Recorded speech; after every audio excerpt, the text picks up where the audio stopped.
Welcome to Look and Learn Beginner's Level for Guitar. My name is Craig and I've been a professional musician now for nearly 20 years. Getting started is always the hardest part, but with the help of Look and Learn you'll be well on your way to your first gig. Throughout the 10 beginners lessons you'll not only learn how to play chords and riffs with the aid of FretCam, but you'll also learn about your instrument, its features and how they work. Later in the series we'll be taking a look at amplifiers, electric guitars and other really cool stuff like effects pedals. Now you're a registered member of Look and Learn, you have access to some really handy features on the Look and Learn website. At any time you can access our online tuner, so you always have a perfect reference to tune your instrument to. You can also play your exercises with the Look and Learn band, so you can feel what it's like to play along with real musicians. There's also a forum for you to register any questions online and have our worldwide community of guitar players answer your questions and share their own experiences with you. There are also tabs that you can print off for the chords that you'll be learning. A tab is a diagram of the chords showing the strings, the frets and finger placement. These will also help you to remember the names and finger positioning relative to these chords. So grab your guitar if you haven't already and let's get started.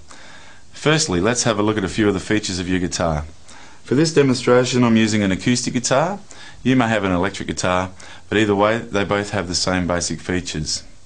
At one end is the bridge, and this is where the strings are attached to the body.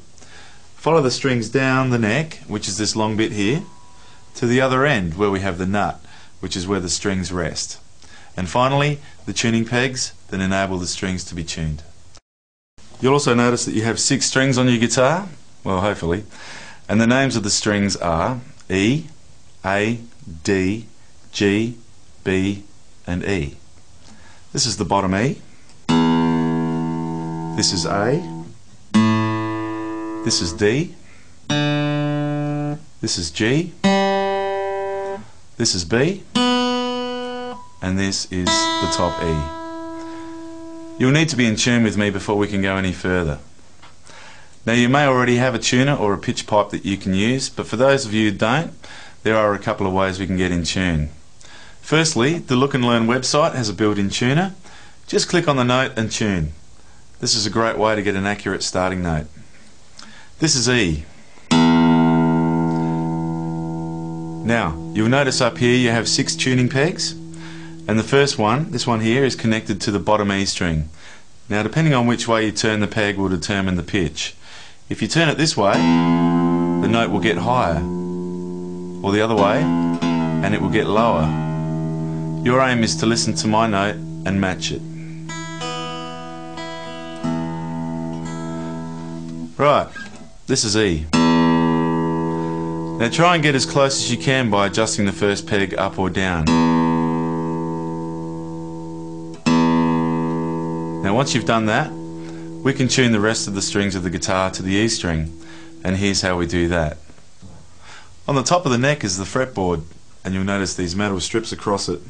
They're called frets. These are designed to change the pitch of the note by simply moving up and down the neck. So the further we go up the neck, the higher the note, and then back down again. Let's move up to the 5th fret. 1, 2, 3, 4, 5, this one here. And the note that you're hearing now is A, which is also the same as the 2nd string. And that should sound like this. Now if the A string is slightly out of tune, by holding down the E string on the 5th fret, take your picking hand and tune the A string. And it should sound like this. Now if you need some more time, simply press pause, and once you're in tune, proceed. Once your A string is in tune, we can move up to the 5th fret on the A string, and this note is D. 1, 2, 3, 4, 5. Which is the same as the 3rd string, or the D string. So by turning the 3rd tuning peg, you'll be able to match the D note like this.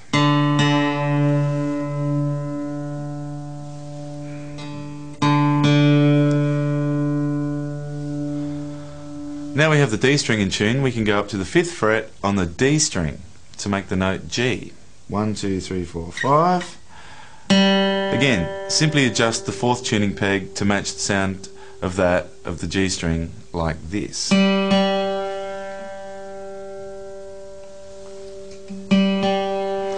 Now to tune the B string, or the 5th string, we have to place our finger on the 4th fret of the G string. 1, 2, 3, 4. This note is B. Again, we just make the adjustment to the 5th tuning peg to match the sound as we play the G string to create the B note. Making sure we play both strings together to ensure they sound the same. Okay, once we have the B string in tune, we can move on to the 6th or the top E string.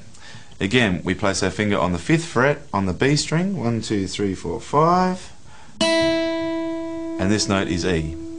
Make sure you are matching the sound you make with your finger on the 5th fret on the B string. If your strings sound like mine, E, A, D, G, B, and E, then we're ready to play our first chord. If not, then that's okay. You may not get it right the first time. Simply return to the beginning of this section and start again. It's important to note that this is not a race, so take your time, and once you're in tune, we can continue. Okay, let's begin by learning our first chord. This is the E major chord, and it sounds like this. Now, if you've never played a chord before in your life, then this is going to be a challenge. Again, take your time. Start by wrapping your hand around the neck. Make sure your thumb is around, and using the tips of your fingers, these bits here, place your first finger on the G string on the 1st fret. Your second finger on the A string on the 2nd fret, and your third finger on the D string on the 2nd fret. Now strum down over all the strings. Now how does that sound? Does it sound like this? Or maybe like this? First thing you may need to check is your fingertips. Do you have string marks on the tips of your fingers or further around? It's a telltale sign whether or not you're using the correct technique. In the same way that you make a fist, you'll notice that your fingers curl around. This is the finger shape we're after. Not this, not flat fingers like that, but around like that. So let's try again. First finger on the G string on the 1st fret, second finger on the A string on the 2nd fret, and the third finger on the D string on the 2nd fret. Now, how does that sound? If you're still struggling with this, then that's okay. It's not easy, and you will experience some discomfort in your fingers, but you'll get used to this. Don't let this stop you from reaching your potential. You know what they say, no pain, no gain. It's important to note that throughout this series there will be times when you'll need to pause and return to the appropriate spot on the video. So if you take your time and move through this series slowly, you'll find it easy to achieve results later down the track. With Look and Learn, we'll end every lesson with a simple but impressive exercise. And what I'm about to show you is something that is not only relatively simple, but is something that will impress all your friends. Using some of the elements of the E major chord we've just learnt, we can play what is referred to as a riff. Now, riffs are very common in the guitar world, and this is one of the granddaddies of them all. Often used by blues guitarists like Chuck Berry. He was huge in the 50s and 60s and has influenced a lot of great players over the years. He was a bit of a crazy dude as well. This is a 2-finger exercise that uses the first 2 strings, the E and the A.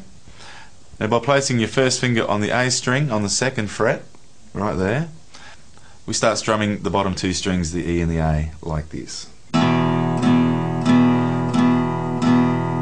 Now take your third finger and place it on the A string on the 4th fret, like so.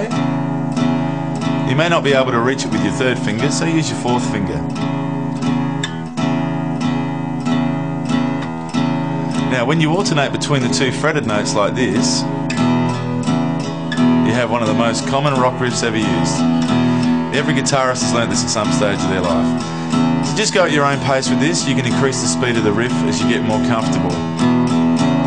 So show your mates what you've learnt. I'm sure they'll be impressed. And if you've been able to do this after just one lesson, imagine what you can achieve over the whole Look and Learn series.